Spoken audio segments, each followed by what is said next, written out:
हमारे बीच में आईवाईसी के हमारे राष्ट्रीय अध्यक्ष, जिन्होंने अपने छोटे से कार्यकाल में पूरे देश में एक छाप छोड़ी है, हर नौजवान का मान सम्मान करके उन्होंने अपने कदम आगे बढ़ाए हैं। मैं उनको बहुत बहुत शुभकामनाएं देता हूं।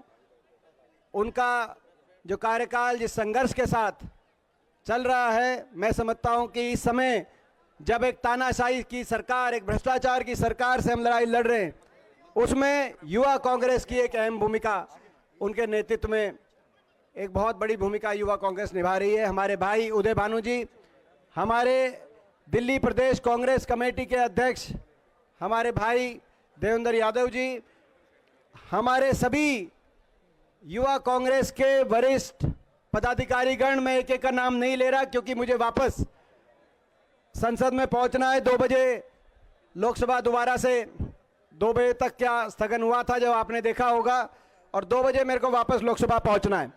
तो मैं एक एक का नाम नहीं ले रहा, लेकिन और इसलिए भी नहीं ले रहा क्योंकि लगभग आपके युवा कांग्रेस के जितने तमाम प्रदेश अध्यक्ष, तमाम राष्ट्रीय कार्यकारिणी के सारे पदाधिकारी, व्यक्तिगत रूप से मैं सभी से जुड़ा हुआ हूं, एक एक को जानता हूं, आप सब जानते हैं। तो सभी आप सभी को आज के इस सफल कार्यक्रम पे शुभकामनाओं। सारे नौजवान साथियों, आज हम यहां पे एकत्रित हुए ऐसे समय में जब लोकतंत्र इस देश का खतरे में, लोकतंत्र इस देश का कैसे खतरे में बताना चाहता हूं। बाकी जो मुद्दे हैं उसके, उन मुद्दों के बारे में मुझसे पहले बहुत लोगों ने आपके बीच में अपनी बात रखी थी और रखेंगे, चाहे वो जनरल नरवाने द्वारा लिखी गई बात रही हो, चाहे वो इप्स्टीन फाइल के अंदर जो सारे खुलासे हुए, चाहे उनकी बात हो, चाहे वो अमेरिका के साथ जो डील की गई, उस डील में, उस मसौदे में देश के किसान की, देश के व्यापारी की किस तरीके से हितों की बलि चढ़ाने का काम किया गया हो, ये सारी बातें मुद्दों की बातें हैं। लेकिन क्योंकि मैं लोकसभा से आया हूं और वापस लोकसभा में जाऊंगा बीच में, मगर मैं आपको जो लोकतंत्र की बात है उसके बारे में एक बात कह के अपनी बात समाप्त करता हूं। साथियों, आपने देखा होगा पिछले 1 हफ्ते से लोकसभा नहीं चली। और क्यों नहीं चली? क्योंकि नेता विपक्ष राहुल गांधी जी को बोलने का अवसर नहीं मिल रहा।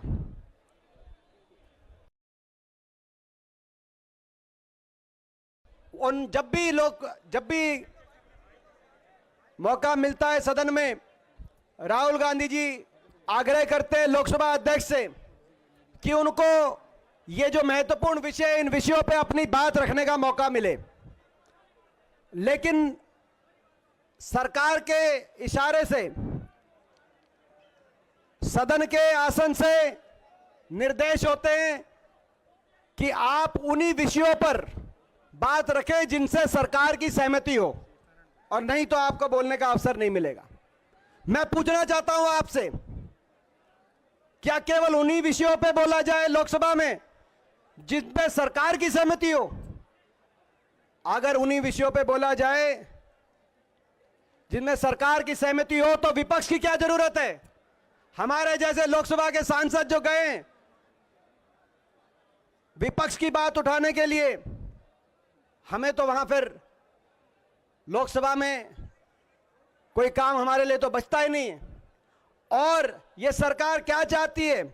विपक्षहीन लोकसभा और विपक्ष रहित हिंदुस्तान चाहती है। तो फिर लोकतंत्र का क्या मायना? फिर जो संविधान, बाबा साहब का संविधान जिसके अनुसार हमारा देश एक लोकतांत्रिक गणराज्य है, उस संविधान का क्या मायना? मैं आप सबसे पूछना चाहता हूं लोकसभा में विपक्ष की आवाज उठनी चाहिए कि नहीं चाहिए, मैं आपसे पूछना चाहता हूं। यही हमारी लड़ाई है। और उसके बाद जब हमने कहा कि नेता विपक्ष राहुल गांधी जी को बोलने का अवसर मिले, इस बात को लेकर जब हमने नारेबाजी करी तो देश के इतिहास में पहली बार, साथियों मैं बताना चाहता हूं, कभी ऐसा नहीं हुआ जो अब हो रहा है। 22 साल से मैं भी उस देश की संसद का एक सांसद हूं, लोगों के आशीर्वाद से। इन 22 वर्षों में मैंने हमेशा देखा एक परंपरा रही है लोकतंत्र की, एक पद्धति रही है लोकतंत्र की। हमेशा नेता विपक्ष को बोलने का अवसर मिलता है, इंटरवीन बीच में करना चाहे तो उनको बोलने का अवसर मिलता रहा है, सरकारें किसी की भी रही हूं। पहली मर्तबा ये हुआ। और एक और बात पहली मर्तबा हुई कि नेता सदन प्रधानमंत्री जी राष्ट्रपति अभिभाषण पे आए ही नहीं, जवाब देने नहीं आए। और ये लोकसभा अध्यक्ष की तरफ से एक मैसेज आया कि प्रधानमंत्री जी डर गए कि कांग्रेस की महिला सांसद ऐसा कुछ करने जा रही हैं जिनकी उनको ऐसी सूचना मिली, और उस वजह से प्रधानमंत्री जी नहीं आए। सरासर गलत बात, सरासर असत्य। साथियों, अगर देश के प्रधानमंत्री देश की संसद में, लोकसभा में अपने आप को सुरक्षित महसूस नहीं कर पा रहे तो देश की जनता क्या होगा, क्या हाल होगा, आप अंदाजा लगाएं। ऐसा कैसे हो सकता है? आपने खुद देखा, क्या लोकसभा में अगर नेता विपक्ष राहुल जी को बोलने का अवसर नहीं मिलेगा तो क्या हम नारे भी ना लगाएं? और नारे लगाएं तो नारों से डरकर प्रधानमंत्री जी क्या सदन में ही ना आए? कमाल की बात है कि नहीं है? कमाल की बात।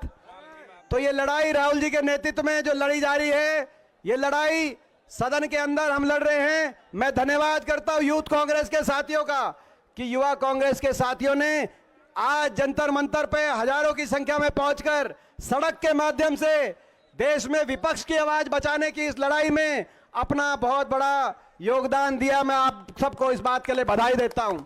और आपकी यहां से जो आपने यहां से ऊर्जा दिखाई है, इस ऊर्जा को लेकर दोबारा, अब 2 बजे हाउस चलना है तो मैं भाग के जाऊंगा, तो दोबारा मैं सदन में लौटूंगा और सदन में राहुल जी समेत सारे विपक्ष के नेताओं को आपके इस जोश और जज्बे से अवगत कराते हुए आपकी ऊर्जा के साथ हम दोबारा से इसकी लड़ाई को कंटिन्यू करेंगे। इन्हीं शब्दों के साथ एक बार फिर युवा कांग्रेस के आपके राष्ट्रीय अध्यक्ष उदय भानु भाई का मैं धन्यवाद करता हूं, देशवासी होने के नाते धन्यवाद करता हूं। जब आज देश के लोकतंत्र पे इतना खतरा पैदा हुआ है तो उस समय में युवा कांग्रेस ने जो अपना योगदान दिया है, ये योगदान, इसके लिए बहुत बहुत धन्यवाद। भाई उदय भानु का भी धन्यवाद और सभी युवा कांग्रेस के हमारे पदाधिकारी, क्योंकि एक का नाम लूंगा तो कई नाराज होंगे, मैं सबको जानता हूं व्यक्तिगत रूप से, तो इस बात का बुरा मत मानना। बहुत बहुत धन्यवाद।